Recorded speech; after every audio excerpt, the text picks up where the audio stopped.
welcome to the 13th episode 13 of the Trailer Park on the Talking Nerdy channel. I'm Aaron, this is Travis. Hello. And today we're going to be talking about Quentin Tarantino's upcoming film, The Hateful Eight. Which is funny because it's his 8th film that he's directed, although he has worked with many of his other director friends and filmmakers on a lot of other movies. So, Hateful Eight, Quentin Tarantino. Safe to assume there's going to be a lot of blood. Yeah. There's probably going to be a lot of the F word. And it looks like an Old West style film, like Django was, which that was his last film that he made. Mm-hmm. Samuel L. Jackson's in it again, so I'm guessing we're going to get a lot of the N word as well. Which, I mean, it's Quentin Tarantino. It's going to be there. It's, it's historically accurate. True. You know. But so again with the bounty hunters. Yeah, Two bounty hunter movies in a row. I'm wondering if it's like this is the same universe or whatever. So if it's like this is technically the world where Django is from and Christoph Waltz's character. Could be. I mean, it didn't specifically say, but it's definitely America. Mm-hmm. I don't know like what time frame. You know, because Django was pre-Civil War. Yeah. You still had your slaves and everything. Mm-hmm. This could be pre-Civil War, could be post-Civil War. I mean, Samuel L. Jackson wasn't a slave. He was his own independent bounty hunter. Yeah, because, I mean, if it was like pre-Civil War kind of stuff, you see a black gentleman sitting atop a pile of white corpses. True. You're not going to be as accommodating as Kurt Russell was in the video. So, yeah. Kurt Russell. Let's get us to the point of the actors that are in the film. We've got Kurt Russell, Samuel L. Jackson, Tim Roth. It said Channing Tatum. We looked on IMDb, but I didn't see him in the trailer. But maybe he was just one of the dead bodies. Maybe. And then we've got what's his name? That one guy. The one guy. He was in Cowboys vs. Aliens. He was in Django. He was in Shanghai Noon. If you guys know who we're talking about, we'll look it up afterwards so we know. If you can figure out who we're talking about and you find the actor's name, post it in the comments. We'll give you 10 thumbs up. 10 thumbs up. 10 thumbs up. Yeah. You can hold us to that. So Quentin Tarantino's, he's reusing a lot of actors. Almost everybody in his top lineup has been in a previous film. It's what he does in all of his movies. He loves working with his friends, and he's such a renowned director, and he's been so successful with the few movies that he's made. He can afford to do it, which, I mean, that's the dream for people like us who are like into film. Like, I could just make movies with you for the rest of my life and make millions of dollars from it. That'd be awesome. That's the dream. And also, I think it makes for good movies because you got a director who's really comfortable with it. The actors are comfortable with working with people. You got to have that chemistry. You got to have that trust. So it's kind of a recipe for success. It's just letting these people do what they want. Mm-hmm. So this movie looks exciting. It does. So the plot kind of seems that there's like a storm or something, and so this group of 8 people are holed up in this cabin. You've got at least 2 bounty hunters. You've got 1 prisoner, and then you've got, I don't know, just random people who own this house in the middle of nowhere. People that own the cabin or other people that just randomly came to the cabin. We don't know everybody's roles. But so Kurt Russell's character is called the Hangman because he's a bounty hunter that doesn't kill his people. He takes them in alive. Even if it says dead or alive. They hang. He takes them alive, so they hang. Which is a pretty cool plot. It is. Like, it seems like every other movie, the bounty hunter, you just kill him because that's what's easier. That's what Samuel L. Jackson was saying. He was like, the rest of us are just going to shoot them from the top of a hill and drag their body. Did you hear that? Yeah, I did. Like every time we do a video, something weird happens in this garage. It's just the butler. Last time there was that weird light. Yeah. Now we have that. Which it's not flickering today. You can see it. It's like the reflection from that light bulb, but it's not flickering. I don't know. But so we just heard a weird crash down the stairs right there. And it probably got picked up. I don't know. We'll see.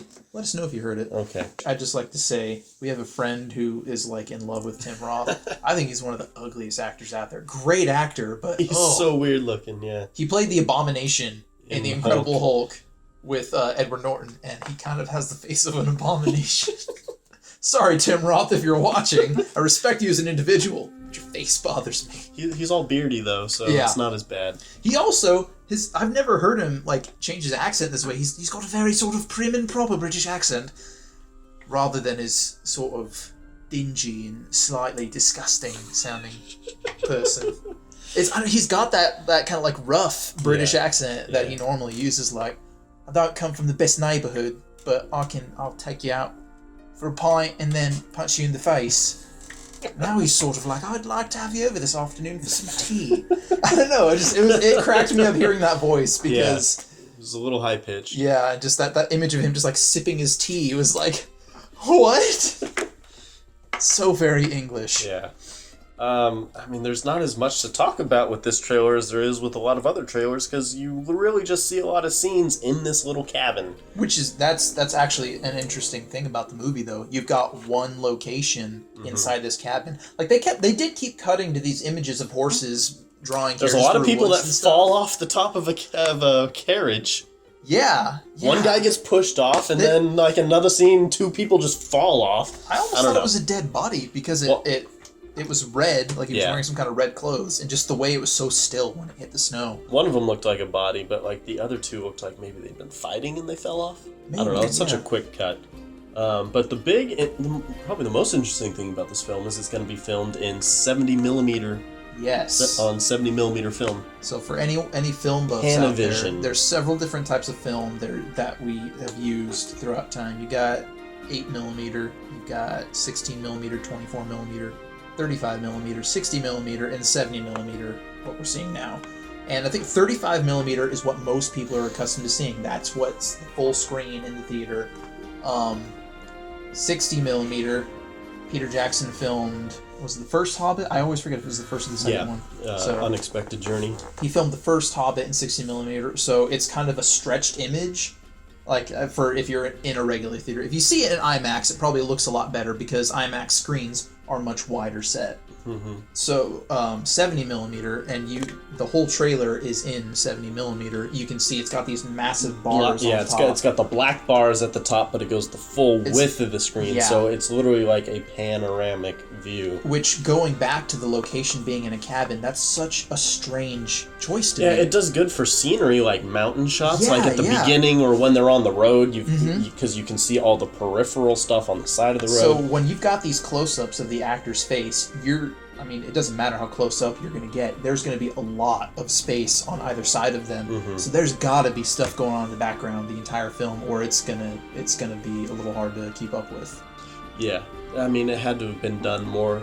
There has to be a purpose other than just, hey, let's just do it in 70. Because it's never been done that I know of. I've never heard of a film being made in 70mm. At least nothing that's like mainstream Hollywood stuff like this is. So that'll be interesting, especially in a movie theater setting. If you're not in IMAX, I don't even know if this movie's going to be out in IMAX. Did it say? It did not say. So, all it said was see it in glorious Panavision. I think it's a Panavision. Panavision. I don't know. It's something 70mm. Yeah.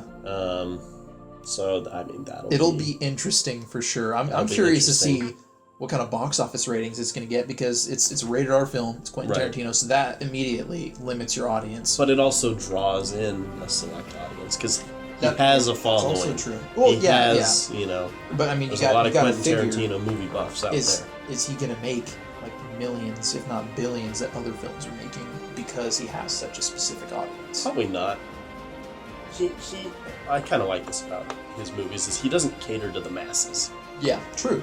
He makes the movie he wants to make. Yeah, he's very conscious of who he is and what he wants to do, and like we said earlier, he's such a well-known and successful director in what he does. He can afford to do these things, and there's really no repercussions for it. Yeah. If nothing else, he'll probably make his money back and be like, all right, I'm good for another few years until I want to make a new one. Mm-hmm. Being in the cabin and having only 8 main actors. Right. We're probably not going to see a lot of extras, if any. Like, if it's going to be a snowstorm, you might see some people come in. It's like, get out of the cold. Mm-hmm. Or you might see some people at the beginning or the end, depending on where they start the film or end the film. Because they don't start at the cabin. Yeah. But, it'll be interesting. I'm excited to see it. We'll probably see Quentin Tarantino at some point, because he likes to put himself in his movies. He also likes to die in his movies. He also likes He's probably going to die. He might have been one of the dead bodies at the very beginning that Samuel L. Jackson was just sitting on. Think about We that. should go back and look. Oh man, we'll do that. Oh, Yeah. That's good thinking. But that's really all I've got to say. Yeah, I mean, we kind of talked a lot on this one. We actually had quite a bit to say. Mm-hmm. So let us know what you think of the trailer in the comments below. Let us know if you're going to go see the movie. Let us know if there's a trailer that we have not heard about that you would like us to do a trailer park on. Or a game. Or a game. Yeah, well. Or a TV show. A trailer. Pretty much if it's a trailer. It can be a trailer for a TV show, video game, movie. We've kind of been on a movie kick lately, but... If there's a really nice Winnebago that just came out that you want to see us look at a picture of it... We could use a new background.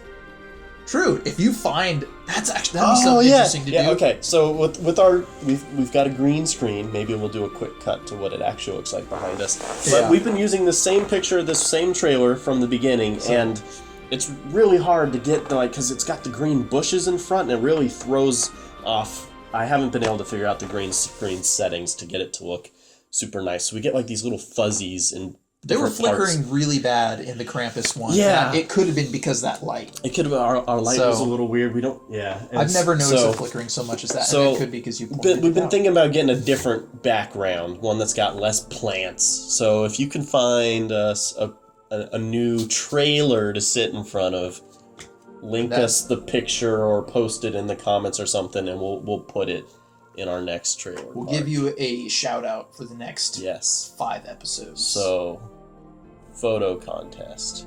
Find us a trailer. And that's it for now. So, thank you. Peace out. And bye.